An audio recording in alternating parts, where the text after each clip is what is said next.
And you know me, bro, I never back the early kickoff. And you know me, bro, I never back the early kickoff. Back the early kickoff. And you know me, bro, I never back the early kickoff. Finesse like. Yes, what's going on, people? Welcome to Never Back the Early Kickoff, episode 19, the podcast that keeps you one step ahead of the bookies while having a proper laugh doing it.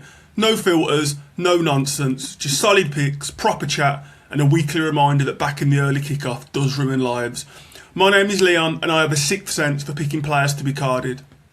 And I'm Josh, and I love an ACCA more than life itself. So let's just get straight into it. Talk to me. It's been a couple of weeks since we filmed. What's been happening over the last 2 weeks? Mate, what hasn't been happening over the last 2 weeks? I feel like the Premier League's just gone absolutely crazy. Like, absolutely crazy. Like, City are going to go on one of them runs now. City are not losing the game till the end of the season. Honestly, that yesterday is why I love football. Like, that was a proper super. There's nothing better than a proper Super Sunday game. Like, we had one the other week when Arsenal played United. Like City Liverpool. That is a proper Super Sunday game. Yeah. The first half was a bit dead, but that second half just proper delivered, mate. Proper delivered. Like, I don't even know where to begin with that second half. It wasn't even the second half. It was the last, was it 15, 20 minutes? Yeah, it started, mate, with Dominic Szoboszlai, mate, absolutely pinging one from 30 yards in off the post. And I was just like... Because they had a free kick a little earlier, and Salah took it, and it was from an angle which did suit a left footer. But I was thinking, Salah, you greedy bastard. Like, Salah gives nothing, by the way, anymore. He contributes nothing in a game of football.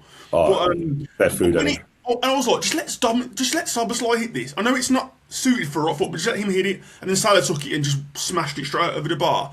Then when they got the free kick, I was like, nah. Like, I know he can hit a ball, but he scored right from there against Arsenal. He ain't going to do it against City. He ain't going to do it against Donnarumma. And when that just flew in, I was just like, oh my God, this guy needs to relax. Yeah, that is just ridiculous, isn't it? Like, just absolutely outrageous. Yeah, because the fact is, like, he's done it before, mate. Like, against Arsenal, the biggest game. Yeah, he's got tech, mate. Like, that goal was quality. And then I'm sitting there thinking, the title's done.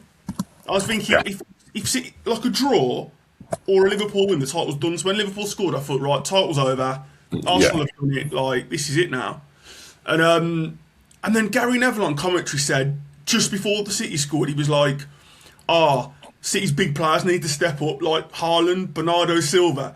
And then Haaland flicks it down, and then Bernardo with the little scruffy equaliser. Oh my God. I was like, this is not happening. I can't believe it was happening. No. I was just like, because when Liverpool scored at Anfield, I was like, yeah, Liverpool scored, Arsenal won the league. And then, like I said, Haaland, Bernardo. And after that, it was like, something's going to happen. You knew something was going to happen. Sometimes you can just feel it, can't you? Like, you just know that this ain't ending 1-1. And the thing is, I think both teams, like, because City had to win it, and Liverpool wanted the 3 points, it was like just going end to end. Going end to end, and you just knew there was going to be another goal. And like, and then obviously Alisson. What is Alisson doing? A lot of keepers do that. Like, they just come for balls, and it's like, he's not going anywhere. Yeah. Like all Nunes can do there, the best he can do is touch it and get. All he can do is get a penalty. Look, if you just stand up, he's just going to touch it out, or he can't do anything from there. No, he can't. Like, from the angle, and obviously being so off balance, he can't even fling in a decent cross. No. If he does, it's going to just be a pea roller into your arms. Exactly. Like, he can't do anything, so it's just like just stay on your feet. But I think a lot of keepers do that, which is really annoying. So, but it was a penalty. I mean, he's not going nowhere, but it was a stonewall penalty. Yeah. And then the big man delivers. I wasn't confident on him, you know. I was. I don't know, like... I think Szoboszlai tried to get in his head. I mean, Szoboszlai was trying to get in his head. He'd never scored at Anfield before. Like, it's the last time he never scored at Anfield. That's his first ever goal at Anfield. Well, that's nuts. And I was just thinking, he's not the most techie player either, Haaland. He's a bit scruffy, I think, with his tech. Oh, he's definitely scruffy. So I was just like, he's just going to bobble this at Alisson. And to be fair to him, he took it well. top came off. I don't know why he took his top off when he's got a light blue undershirt on underneath. It's not like Cristiano Ronaldo and Mo Salah when they take the top off and the abs are popping. I was like, why you took your top off for that? I don't understand that. I don't understand what's the point of taking your top off if you just got an Under Armour on underneath. Yeah, the same colour as your top. Yeah. With no messaging on. Like, I get it, if some players would like, write a message on a shirt, like, or something. Like, yeah. But then he's literally just took off his blue Man City shirt to reveal a blue undershirt. I'm like, yeah. Well, like you said, it's like the historical moments, like the Ryan Giggs, like the big hairy fucking chest, like. Yeah, but it's and then stack on stack on stack. Mo Salah, stack on stack on stack. Yeah, it's usually like you say, the players with the big egos do it when they've got their abs just popping, just ready to go. But I don't know the reason why Wayne Rooney never done it. Oh no, absolutely not. But we're not body shaming people here. So it was, yeah, that was unbelievable. And just when you think things can't get any more crazy, I know. And then step up Ryan Cherky. I love Ryan Cherky. He's classic. He's very techy. I like Cherky. He's very. I love, you know what I love. I love a both-footed player who can just do it on either side. Like, oh mate, he's just another level. I feel like Santi Cazorla, because Santi Cazorla was both-footed, and that's why I like Dembele as well. Like, he'll just take a corner with his right foot and one with his left foot, pen with his right foot, pen with his left foot. Yeah, both-footed players. I just like them. It's a gem, innit? Yeah. But yes, step up Cherky, and then obviously Alisson was just trying to do what the Benfica keeper done the other week. Yeah, and Alisson scored before. He scored past West Ham to get in the Champions League, so we've done it before. I mean, he done the right thing. It's the last kick of the game. Yeah, it's one of those things. You've lost already. Yeah. But then step up Szoboszlai again. Like. Yeah. I mean, it was one of them where it was like... Because I was watching it and I was like, number one, I can't believe Cherky didn't roll Haaland in. To just, I can't be shot from inside his own half when Haaland can just roll him in. Yeah, I was like, just roll him in, and I rolled him in, and he's just obviously shot, and then Haaland's so far ahead of Szoboszlai. Yeah, and then Szoboszlai has fouled him. Like, he has fouled him. And then Haaland fouled him back. Yeah. But what do you think the right decision is there? I think just leave the goal. Just leave the goal. It's a like I said, it's a massive game. And it's been at a beautiful ending in terms of football. And then, yes, Szoboszlai's fouled him. Don't get me wrong. Haaland's obviously fouled him back. But as the letter of law says, he stopped a goal-scoring opportunity. The ball was already on the way into the net. So, yeah, okay, Haaland could have got there and got another goal on his name. But it didn't actually impact the result. If he pulled Haaland down and then stopped the ball going over the line, fair enough. But then, for the fact that the ball still went in, I'm just like, why does it matter? Yeah, I don't understand. That's the thing I don't understand. It's like, why? Like, it's not stopped the goal. It's not impacted the goal going in. All it's impacted is Haaland getting another goal on his tally, potentially. Yeah, like for me, I don't understand why you can't just play advantage. Like, because like I look at that and just think that's the equivalent of, let's say someone has a shot, and then like it's a handball stopping it going in. A player handballs it stopping it going in. It drops down, then a player just kicks it in. Just play the advantage and give the goal. Yeah. Like, I don't understand why. Like, yes, there were 2 fouls there. Szoboszlai fouled Haaland first, and yes, that's a red card offence. But you play advantage, and then Haaland fouls Szoboszlai and the ball goes in. So I don't understand why you can't just play advantage. And like you say, Szoboszlai doesn't get a red card. City, the result's the result. Like it's like you say, it's an unbelievable moment in football. Like, and it's just been ruined because like VAR wanted to get involved and just over-police the game. Like, why can't you just make... I don't understand why you can't... And I felt sorry for the ref a bit, because you could tell the ref clearly saw the foul and let it go. So I think the ref wanted to be like it's the last kick of the game, like it's a goal. Like, there's no point in me sending Szoboszlai off, denying the goal. There's no point. And then VAR just always want to get involved. Like, they always want to get involved. Yeah, just let it be. But then, like, if a player goes through one-on-one, and he's got a defender, and the defender pulls him back, which probably should be a foul, but he still manages to shrug him off and put the ball in. They wouldn't send him up. What would that still be sent off? And what to do? Just put it back for a free kick, even though the ball's already gone in. Yeah. It all depends when the ref blew the whistle. So, like, Morgan Rogers against United that year, 2 years ago, it was a foul, and then VAR couldn't intervene because it was too late. But he was like, "But it wasn't a foul. Like, and the goal scored, but then now you pulled it back and done something ridiculous." Yeah. feel like Morgan Rogers one keeps you up at night. It haunts me. But there was one with the Man United game, which I kind of didn't get as well, with Fulham. So they give the foul, said he was pulling him inside the box and pulled him down. And then obviously got tackled, but he said he was for the pull. But then they give a free kick, which United ended up scoring from. But I'm like, but it should be surely it should be a drop ball. If you're giving it for a foul inside the box, how do you then give it for a free kick outside the box? Because that's, in my opinion, that's really refereeing. Yeah, it is. I just think VAR's running the game because what they'll argue we had to give it because Haaland fouled Szoboszlai to stop Szoboszlai clearing it off the line. That's what they're going to argue. That's what they'll argue. That's what they'll say. But I just think, for me, just let that run. Like, because now Szoboszlai's got a 3-game ban. City got denied a goal. Like, everyone's a loser there because of VAR. Yeah. Just stick their heads in. Like, just let it go. Like, it was an unbelievable second half of football. Unbelievable finish to the game.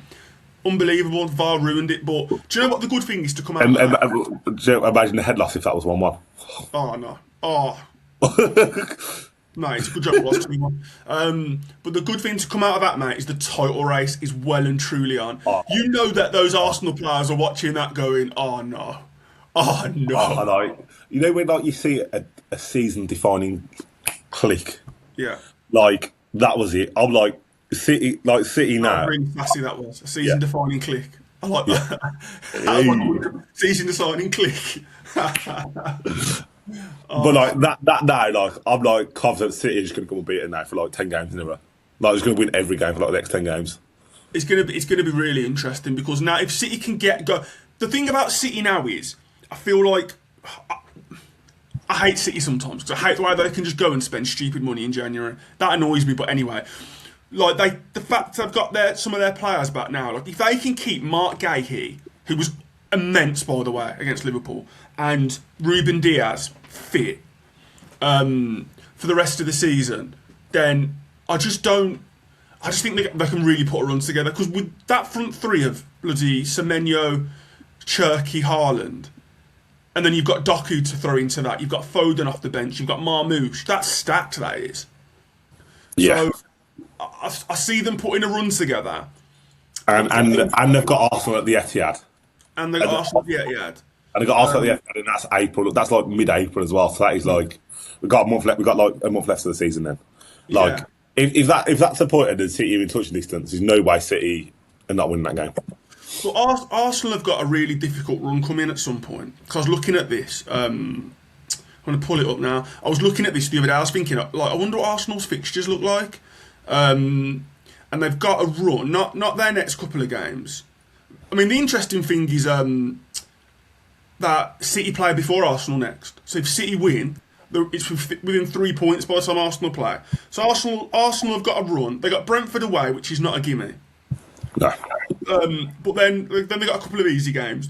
Their tough run is Tottenham away, which is Tottenham are shit, but it's a derby, so you never know derby. But and Tottenham have turned up in big games recently. Yeah. So Tottenham away, Chelsea at home, Brighton away, Everton at home, League Cup final v City, which will be massive in terms of momentum. If City beat them in the League Cup, then that could really make Arsenal a bit nervous. After that, Bournemouth, City away, Newcastle.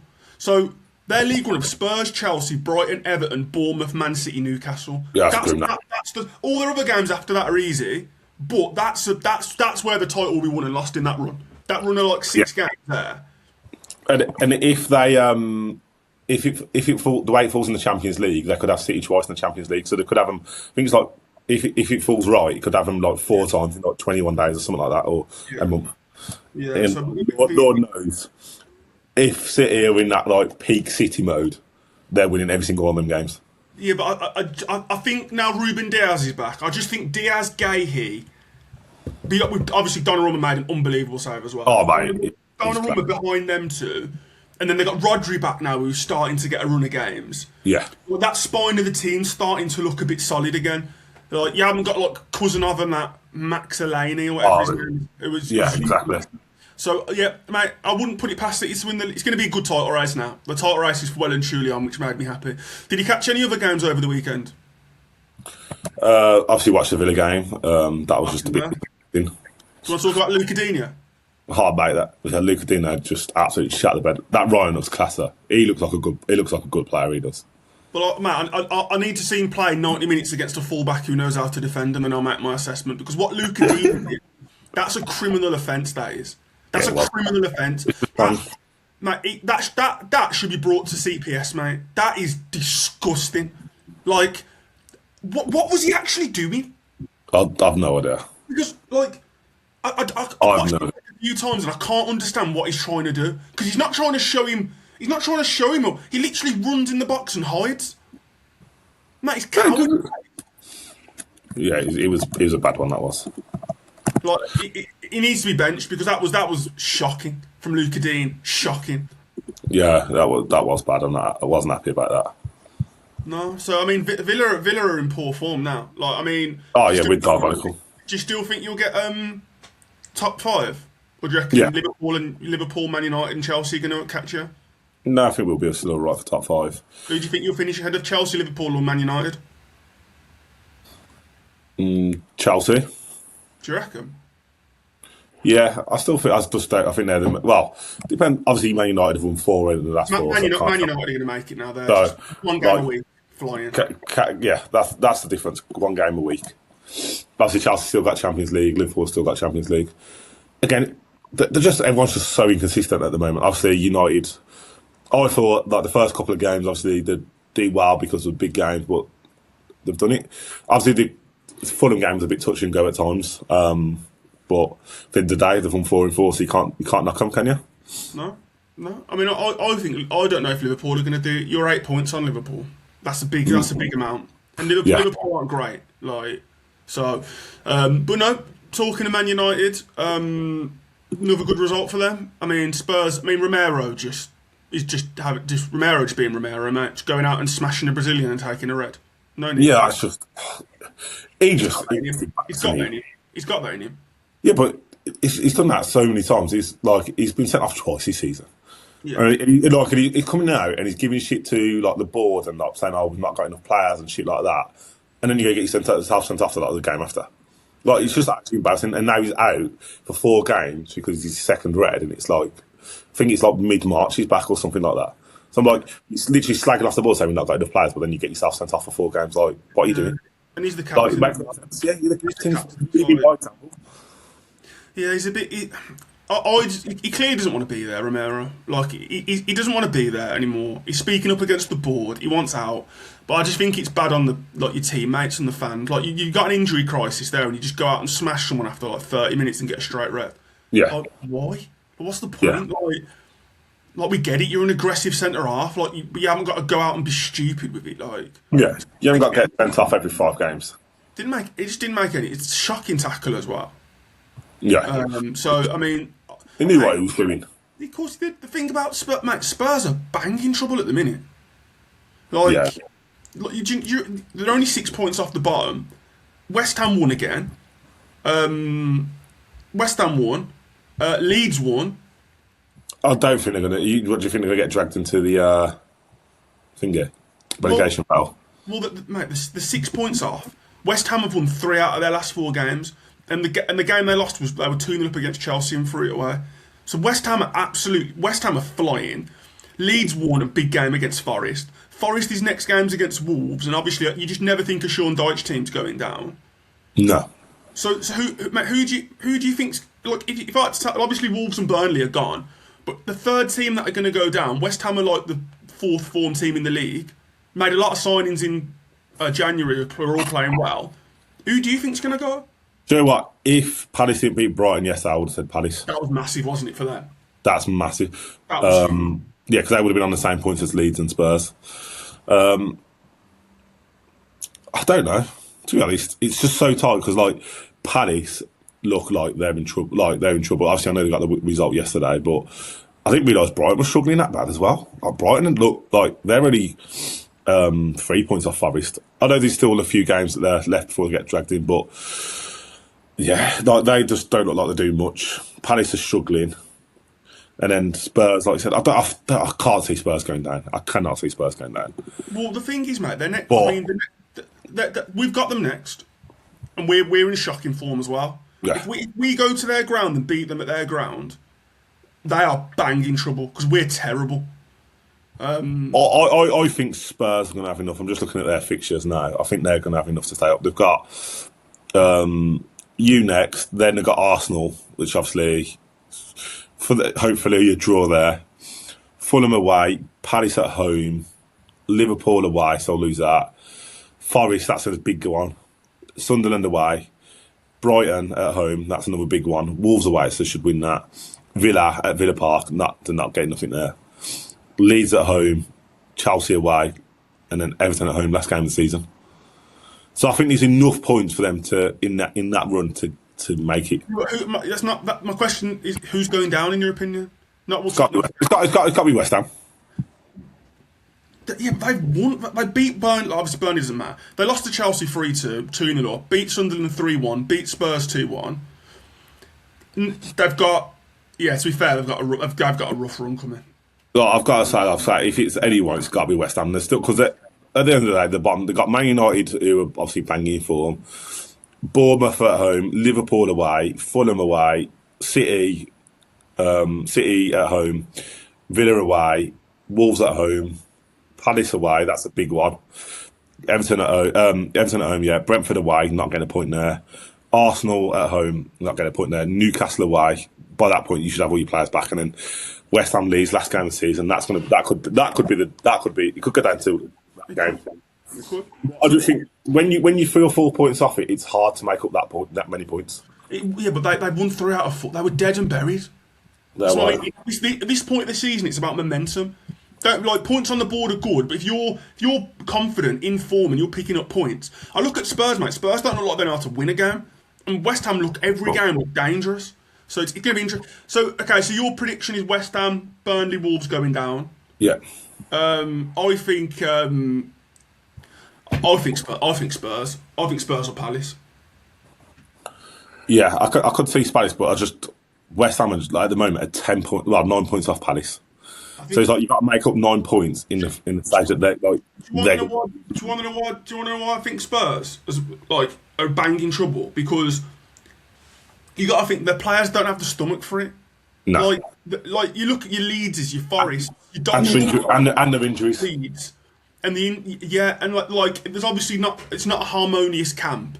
I honestly think if Spurs lose to us, I think Spurs could go, which is absolutely insane, but interesting. Well, they could very much like you said, it's possible because, like you said, Romero's out, Van der Ven is constantly injured. He don't want to be there. He wants to. Yeah. The keeper is unconvincing. Awful. Porro's out. Spencer's out. Udoggy's half decent. The midfield constantly changes. I don't know who the best midfielder is or the best team. Their midfielders, they're all just workers. Yeah, just the same. Paulinho, Gallagher, Ben, they're all just workers. And then obviously Xavi Simons hasn't done anything really this season. And then obviously Madders has been out. They can't keep a striker fit with Alisson, Solanke. He's obviously back, but he's been injured loads. Koli Muani, he's been in and out. And then Kudos has been out. So, yeah they're probably guaranteed first team 11. It's probably got about 3 players, isn't it? Exactly. So, yeah, that's going to be interesting to see how it progresses for the rest of the season. Last thing I want to touch on before we move on is just how annoyed I am at Newcastle. And I said this in the last podcast. How many times do we go a goal up and we just throw it away? It happens all the time. I'm sick of it.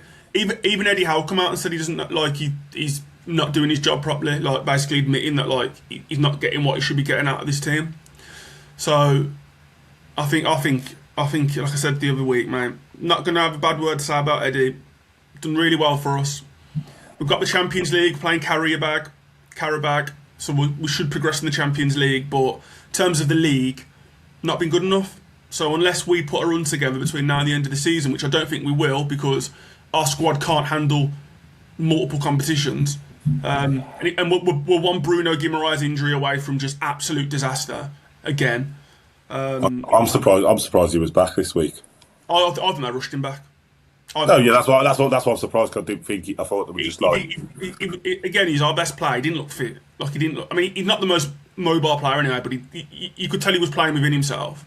Yeah. But But we just rushed him back because without him we just can't do anything. And even with him, we lost to Brentford at home. Yeah, that's Just not forget. It's just unforgivable form. well, it could be worse. We lost to Brentford at home and had 10 men for most of the game, so. Yeah, but it's not. Yeah, but we lost. We're just losing to everyone. It's just not good. And then I look at it and I go, I'm kind of glad we've got you in the FA Cup next week because you'll put us out of the FA Cup, which is good because then we have one more competition we ain't got to worry about. City put us out of the League Cup, so it's literally league. It'll be League and Champions League, which we need to get our league form sorted. And the Champions League, you always want to have a good pop at that.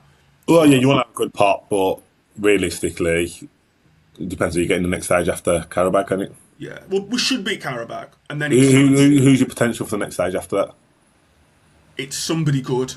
There's one really good team. I can't remember. I have to go and check. There's one really good team. I think one of the teams is Barcelona. Oh, if you got Barcelona, I'd fancy us against Barcelona. Oh, do you? Yeah, I'll tell you why. Because they play that stupid high line. So if we could get Anthony Gordon and Elanga, like against that high line, and then also, who's Barcelona's most dangerous player? Jamal. Lewis Hall's our best defender. I'm not saying Lewis Hall would lock down Lamau. Shut up. What is his name short for? I just said I've not seen Lewis Hall lock down Lamau. Why is that a stupid thing to say? If I'd said Lewis Hall's going to pocket Lamau, I'd get it. I just said, I know Lewis Hall's not going to shut down Lamau, but when our best defender is against their best forward, then I quite like that matchup. It's not like we've got fucking Luca Dina at left back. So I'd rather, because the high line, mate, like they give up so many chances. So we'll see. We've got to get through Carabao first. One step at a time. Yeah. That's the thing, isn't it? So we've had enough talk about the weekend. Let's just talk about your betting. What have you had? Do you have any wins? So I didn't have too many over the last week. But I'll start with the ones that didn't go my way. So again, I sound like a broken record. Every week I go, I don't know why I'd bother doing Hackers. I should just leave that. Stay away from Hackers because they just don't want to land for me. So, but I did put an Hacker on. And Coventry. I'm going to start with Coventry. I'm going to start with Frank Lampard's Blue Army. I'm going to start with the team that are top of the league against... They've shut the bed they have badly. I'm going to talk about a team that were playing against 10 men for like the last 20 minutes. I'm going to talk about a team that absolutely battered the life out of Oxford but just could not get a goal to save their lives. That's who I'm going to start with, mate. Because they absolutely ruined me. 2.29 expected goals. 74% possession, 24 shots, 5 shots on target, 3 big chances, 10 corners. That's what I'm talking about. So Coventry, I mean, they let me down. But I mean, Stockport, they played Leyton Orient. Yeah, again, Stockport done me for 500 quid on one again. 19 shots, 2 on target. They went a man down at I think it was about 80th minute. They got a man sent off, and then at that point they'd had 15 shots, none on target. Or 13 shots or something like that. And then when they got a man sent off, then all of a sudden they started. Well, we got 2 shots on target, but I think the first shot on target was literally the 92nd minute or something like that. That was embarrassing. Just frustrating. So my Hacker, Stockport let me down, Coventry let me down, and then I had Celtic on there. I don't even know why I had Celtic on there. You don't get a bonus. I think I must have just searched Celtic and just saw they were playing Dundee and just thought I'll have that without even thinking. So I had Celtic. They were I had them at 1-5, and they won, but obviously drew in the game and won in extra time. So I had 3 teams let me down, so I can't even moan in the end. So that was my Hacker. And then players that didn't. Then in terms of bookings, there was one that really, really, really wound me up, and it was that Hajdari, the left back against Hoffenheim. I mean, for Hoffenheim against Elise, it really wound me up because he smashed Elise early, and I thought, right, this is. I didn't first player card, and then I went back in on him after first player card didn't land because he smashed Elise really early. I think you're right. This kid's been booked 7 times in 18 games. He's against Michael Elise. There's no way he ain't getting booked. So some random geezer chopped a player and got booked for Hoffenheim quite early. Then do you know what happened? Nothing. No, worse than nothing. The centre half for Hoffenheim got sent off. So this Haj Dari then had to go and play centre back. So they literally went to 10 men, and the guy that was against the Lee side then went to go and play centre half. Oh, that's not what you want, is it? No, and he still ended up doing 3 fouls. He didn't get a card. That was annoying because I went in on him first card and then I went in on him again after the game started. So that was annoying. That one really hurt.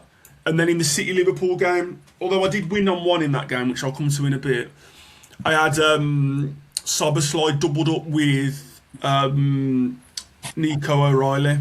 So I was watching the game and O'Reilly just kept fouling people. And he'd done this one on Szoboszlai where he pulled him back when he was past him. I was like, that's a yellow. And the ref didn't give it, so I thought, right, I'm going to double up O'Reilly and Szoboszlai. So I doubled that up. Would have returned like 950 quid. But obviously, Sobs went in, but O'Reilly didn't. So that was a close. That was a near miss. That would have been a nice win. But the ones that I did win, I won 2 in the weekend. So Yano against Newcastle, got him at 5-1, yellow card. Like I always like when Newcastle are playing a team, I always like the centre mid against Bruno G. Yeah. He didn't get booked against Bruno G actually. Fouled him in the first half. He actually pulled back Jacob Ramsey on a counter attack. So that was a nice little 5-1. And then Dominic Szoboszlai, although earlier I was saying, the decision killed the game, like the game is gone and VAR shouldn't intervene. From a selfish standpoint, them pulling that back and showing him a red card got me a decent win. So I had him at like 9-1. So, yeah, mate. So all in all, when I weighed up my wins versus my losses, I was up about 360. Okay, that's not too bad then. That's a solid day in the office. Yeah, so again, it's a good weekend. Up 360, can't complain. So that's me. How about you? With your rackers, any luck? I've just been unlucky. Like Stockport this week, done me. That was for 500 quid on one I posted. I did go in play on the Villa. I did have one in play where, again, I had Stockport.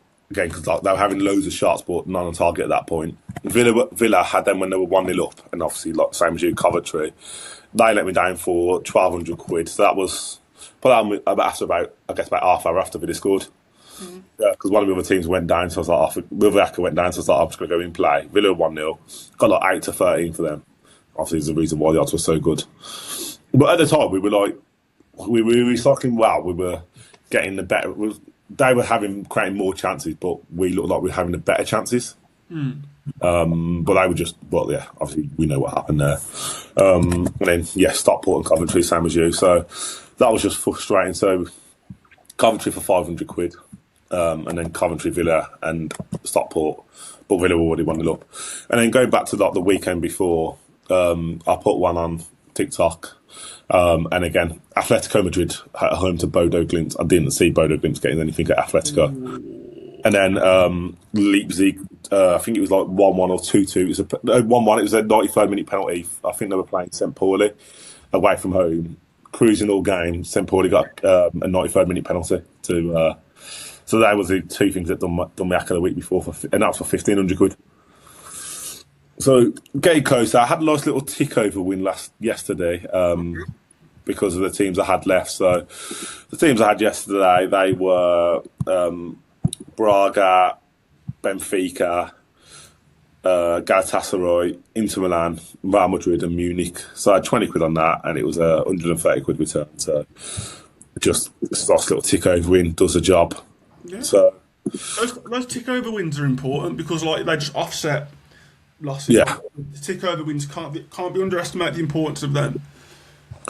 Yeah, so not ideal, but like that little tick over win. So for the weekend, it put me slightly up and got me my money back. So at the end of the day, like you said, they're the most important. They're more important than the big wins. Yeah, no, definitely. But just need to look forward to the next week. Getting closer, it's just frustrating. Yeah, I feel it was like one of those weekends where there was enough there was enough to win this weekend, I think. But do you know what? My big takeaway is I just don't trust anything below the Prem now in terms of England. I don't trust the Prem, to be honest. Well, yes and no. Like, obviously, there are some teams you can. Like, I knew like Arsenal were going to beat Sunderland. Yeah. Right? And like, there are some teams you can trust in the Prem, but I just feel like that Coventry Oxford one now has just made me. I'm not touching. Yeah, the but championship. that's just I'm not doing it. I'm not doing it. But then I have Cardiff I've had Cardiff every week, and then they've shat the bed a couple of times and drew recently. And then they got a man sent off after about 15-20 minutes this week. And then I was like, oh, for fuck's sake, I did it again. And I was like, they're going to shit the bed. And then they went and won 3-0 with 10 men. Yeah. I know, and that's a great result, but I know. When I look at the games that let me down, it's more the English ones, like League One, League Two, Championship, where like there's so many, I just nah. Whereas like when I look across Europe, the majority of those teams are delivering results. Oh yeah, it's a lot more consistency, yeah, across Europe. I'm not bothering with anything below Prem now. I just can't. It just. Nah, Coventry, final nail in the coffin, not doing it. No, Cardiff still die. I'm not betting on them this week though, so they can have a week off. Right, we've talked about it last week, but now we're looking forward. How are we going to win again? How are we going to do it more? Mate, so got to keep this winning run going. So obviously this week it's been an interesting one because we've got some Prem games midweek. And then at the end of the weekend, it's FA Cup. So it's a bit of an interesting next few days, really. As always with FA Cup games, I'm not doing any card predictions for any FA Cup games because I don't know how seriously teams are taking it. I need to see who's reffing the games, and because they use refs from the whole league, like all the across English Championship. I don't know the refs so I need to wait till the ref's been assigned. Who the lineups are out, so I'm not going to do any FA Cup games until I've got that information. So I will do a couple of FA Cup for the big ones, or like Newcastle Villa and things like that. I will do a bit of a player card prediction video. But the ones that I can hang my hat on are in the Prem this week. Spurs play Newcastle, so we travel to Spurs, and Spurs have to get a result to stop this rot. And we have to get a result to stop the rot. So it's two teams that are going to be desperate to get 3 points. I'm hoping Bruno G plays. He didn't get any knocks against Brentford, so I'm assuming he will play. And I see nothing but Spurs midfielders just trying to constantly foul him. So Conor Gallagher's yet to be booked for Spurs in the league.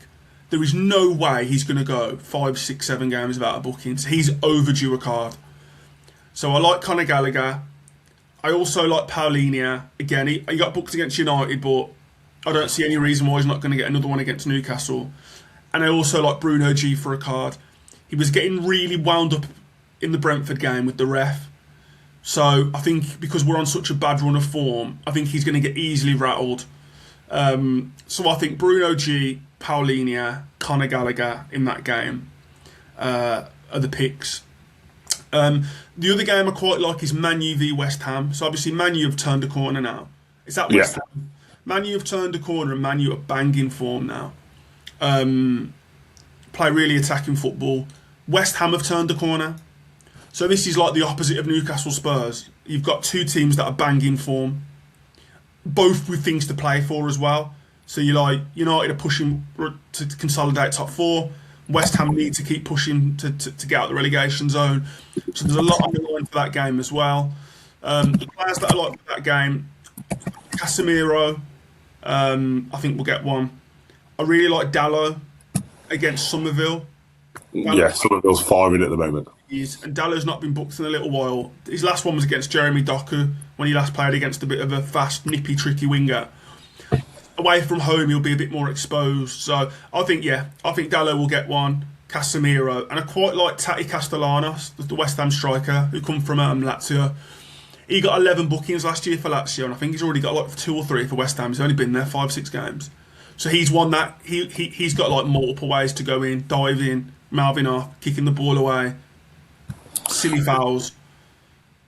What about Shaw against Traore? Well, I don't know if Dam's going to play. Because they play Bowen right wing. Okay. So Bowen always starts for West Ham right wing, and then Adama might come on later. So it probably might be worth it later on, but I can't see Shaw getting one against Bowen. But yeah, worth keeping an eye on for a game. Also, mate, do you know who's playing in Spain? No. Mallorca are playing Real Betis. Do you know what that means? I can't remember his name now. I know who you're talking about. Is it Neon? Or is that someone else? That's the Tafe. Yeah. So for Mallorca, we've got one of our faves, Pablo Maffeo. Oh, that's it, Maffeo. The little angry Argentinian who I won last time. He lined up against Abdi Ezazuli for Betis. So we got that matchup again this week. So I think Pablo Maffeo is going in for Mallorca because he will just not take Abdi Ezazuli's dribbling nonsense. So I think he'll go in. Then there's another battle in Spain that I quite like the look of. Real Sociedad play Real Madrid. Yeah. Vinny Jr. will be back from his card suspension. And they've got Sociedad have a right back called Aaron Buru, who's an absolute dirtbag from... He's either from Uruguay or Venezuela. I think it's Venezuela. It's Venezuela. He is an absolute dirtbag, and there's no way he's not getting booked against Vinny. So I'm definitely going to have Maffeo. I'm definitely going to have Aaron Buru. In terms of those games on the continent to watch out for a card. When are they on? So I believe one is Saturday and one is Sunday. I will just confirm. Real Madrid Real Sociedad is 8 o'clock on Saturday. That'll be a nice little Valentine's Day win for me. And Mallorca Betis 8 o'clock on Sunday. So both 8 o'clocks, one Saturday, one Sunday. Nice. So that's... So you got Bruno during the daytime, roll it into the Saturday night, and then roll it into the Sunday night. No, it's Aaron Buru Saturday night, Pablo Maffeo Sunday night. How's Zach getting on? How's what? The Zach getting on? The Zach? I was injured. He's got a stomach injury. Oh, so he's not been causing trouble. No, and Cambiani's been benched at the minute. So for I don't know why. So yeah, so in Italy, Cambiani and Zaccagni both not playing at the minute. So yeah, which is unfortunate. Okay, then. That's where my focus is going to very much be this week. How about you in terms of ACCAs? Like I said earlier, FA Cup, Prem, games going on across Europe on the weekends. Where's your head at with everything? Yes, I've already got a couple of bets on for the week and the weekend ahead. So, like I said, starting off in the Prem, I just think City are just going to win, go on a ridiculous run now. So, started off with City at home to Fulham on Wednesday night. I've got United away to West Ham on Tuesday night as well. And then Chelsea at home to Burnley on Saturday. They're 1-4 at the moment. So, I think that for, playing at home to Burnley for, a team like Chelsea, I think every team should be 1-4 against Burnley at home. Millwall away to Sheffield Wednesday. They're just bad. And that's Barry Bannon too, Millwall as well. So that could be a bit of a spicy one. Leverkusen at home to St. Pauli. Bayern away to Werder Bremen. PSV away to Volendam. Ajax at home to Fortuna Sittard. Feyenoord at home to Go Ahead Eagles. A team in Ludogorets called Levski Sofia, who are top of the league. They're playing a team called Botev Plovdiv. Then I've got two lower league ones that you'll like. Chesterfield at home to Harrogate. Harrogate at bottom of the league. And then MK Dons at home to Newport, who are second bottom of the league. Chesterfield are, I think, at 1 point or 2 points off the promotion spaces, and MK Dons are in the promotion spaces, so they both need to win. Playing bottom and second bottom of the league, I think there's a lot to play for them. Definitely. Well, I can safely say I will not be having any of those teams that are at League 1, League 2 championships, so you can drop me out of those. Little 12 fold, and that will return with the bonus on Bet365 683. If you want to get a bit even bit spicy, you can add Celtic on there in the midweek. That bumps it up to about 800. Yeah. But can't have a knacker on 13 picks, can you? No. Nice even numbers, and definitely no number 13. Nice. As usual, guys, thanks for watching. Don't forget to like, comment, and share. So it's been an okay week this week for us, and hopefully it's been a better week for you. So good luck for the week ahead, and we'll see you next week. Until next time, people. And don't forget to tune in next week for Never Back the Early Kickoff. Thanks for watching. Follow us across socials for more. And remember, this is for entertainment purposes only. Please gamble responsibly. 18+.